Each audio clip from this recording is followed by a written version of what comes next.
on the table, they have a table when you walk in the door where there's so many notes and messages that armies have written to BTS, to Jimin, and just, you know, say like thank you and best of luck, different good wishes for the guys.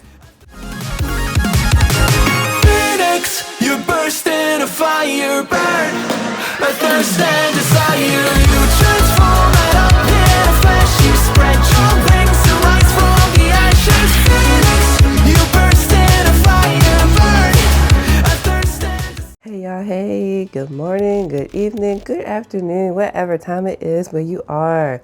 Welcome back to my channel, y'all. I'm Sasha if you are new. If you're a returning subscriber, welcome back, my loyal royals. So good to see you. If you are new to the fam, welcome to the fam, my new loyal royals. So good to finally meet you.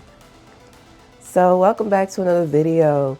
And I know I said that I would end the Korea series with the last video I had done, which was the things I absolutely hate about Korea.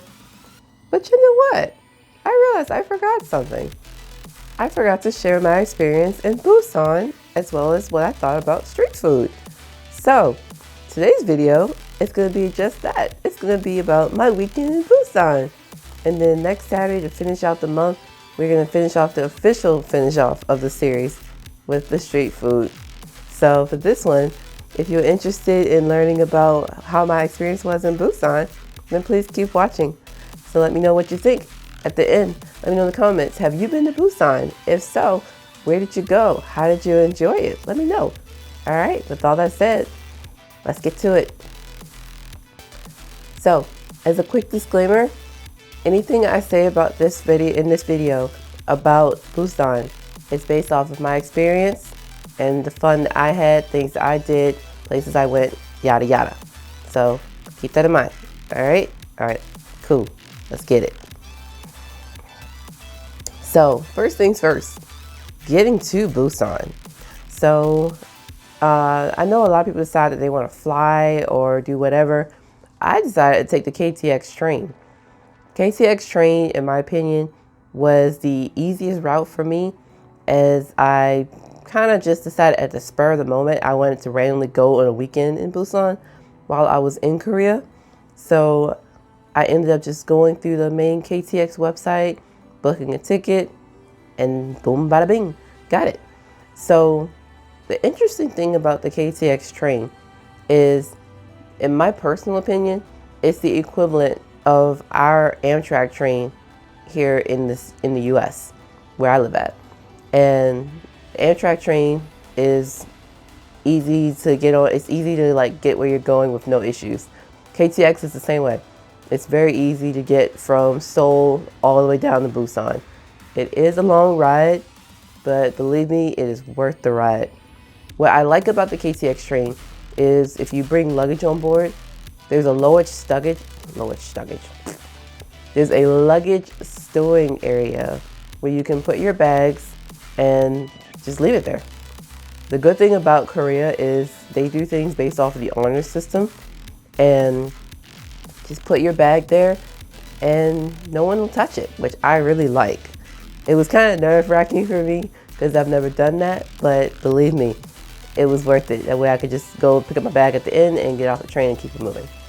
So definitely, for sure, if you ever are going from Seoul to Busan, I definitely recommend the train. Plus that way you can ride along and see the countryside as you're heading down towards Busan, because you pass through other cities like Daejeon, Daegu, and all that.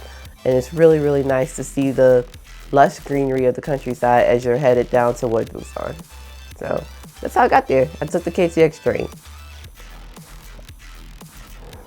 My accommodation, I stayed at a hotel that was in Busan instead of the Airbnb, since I was only there for the weekend.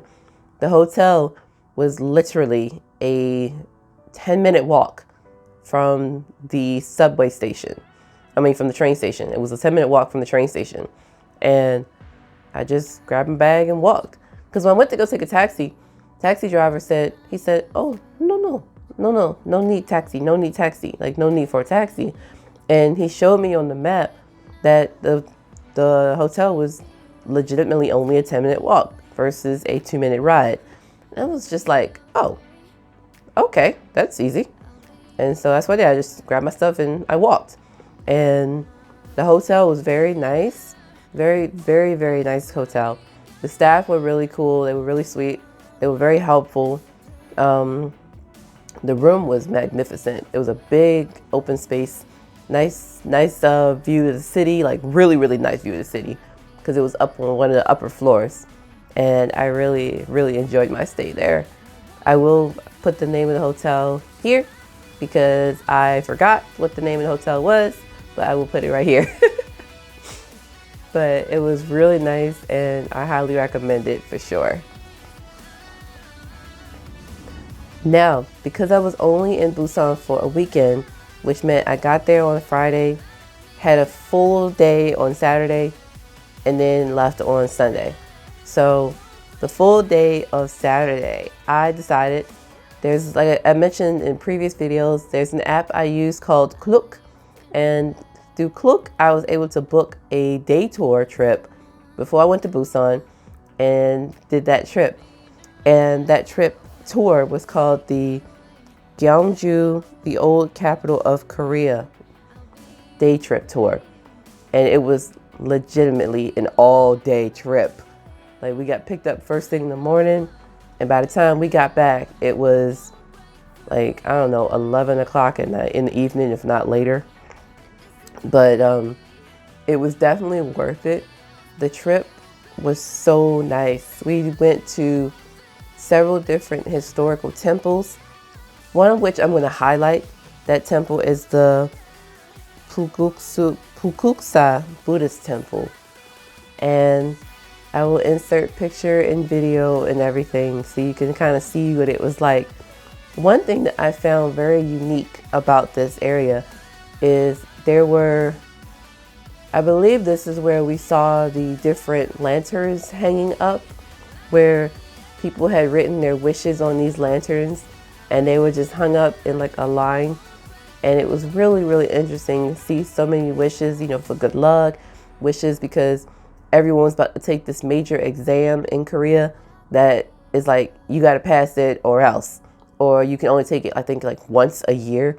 And if you miss it or late, don't have your ID or you fail it or whatever, you got to wait a whole nother year just to take it again. And that's the equivalent for us of our SAT test. You can only take it once. And if you miss it or don't take it, then you got to wait a whole nother year to take it. But anyway, back to the temple. So the interesting thing about these temples is they were all so very well preserved, like legitimately very well preserved. And one thing I found really interesting, besides the lanterns that were hanging up, was the, I guess, like history behind it. And there were two sides. There were two sets of stairs at this temple. The first set was like a really huge steep set, and then the second set was like a smaller set of stair. And from what we were told is they belonged to, I think, two different gods. One was more stricter than the other. There's a whole story behind it. I'm going to put a link down below in the description box, and you can look up the info on this particular Buddhist temple. But I enjoyed the experience. It was really nice. We went from there to other areas, and then of course we went to lunch. That was really nice. And then we went and finished off at this area where you could like go shopping, and it was a tomb that you could see that belonged to I think it was a family. I can't remember like who the tombs belonged to, but it was really interesting to see. They looked like giant hills, but come to find out, they were like a burial ground. It was interesting but eerie at the same time. And then the area where we finished at, like I said, it was a shopping area where we were able to go and have dinner and just walk around and enjoy the sights before it was time for us to hop on the bus and come back to Busan. Our tour guide, her name was Yuna. Oh my God, she was so adorable. She was so kind, and she was really down to earth, and it was so nice. I definitely recommend this tour, and if you definitely do it, definitely make sure you get Yuna as your tour guide. She was so sweet. I definitely recommend it. And of course, last but not least, being in Busan, there's the one place I definitely had to visit. Well, there's more I wanted to visit, obviously, but for sure was Magnate, which belongs to BTS's Jimin's father. It's his cafe. This cafe was so cool. It was like a vintage area. It was a vintage like looking cafe. It was so nice. And of course, you can obviously tell from all the decor inside that his father is very proud of him and the rest of BTS for all their accomplishments. And it's one of those, if you're an army part of BTS's army fandom, please go. It's so sweet, it's so nice, and his father is the absolute most kindest person you will ever meet. And on the table, they have a table when you walk in the door where there's so many notes and messages that armies have written to BTS, to Jimin, and just say like thank you and best of luck, different good wishes for the guys. I even add my own little message too, so. But I definitely recommend checking out Magnate. Plus, the treats are delicious. I enjoyed a vanilla latte as well as rainbow cake, and it was very delicious. It was fresh. It wasn't stale. It was very, very good. So if you are in Busan, I definitely recommend visiting Magnate as well. And basically, that was it, because I got there on Friday, had the day trip tour on Saturday, and visited Magnate on Sunday. And then I took the train back up to Seoul on Sunday evening. So that was definitely my weekend in Busan, and it was absolutely fabulous. I decided when I do return to Korea, I will be staying in Busan and kind of just going around, exploring more around there and seeing what the whole city has to offer. So let me know in the comments down below. Have you ever been to Busan? If so, how did you enjoy it? What did you do? Did you get to meet anybody special? Did you get to enjoy some good food?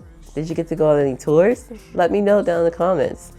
If you like this video, please do give it a thumbs up. If you're interested in travel and aviation, please consider subscribing to my channel. Please follow me over on Twitter at DragonPink07. And all that said, I will see you all in the next video.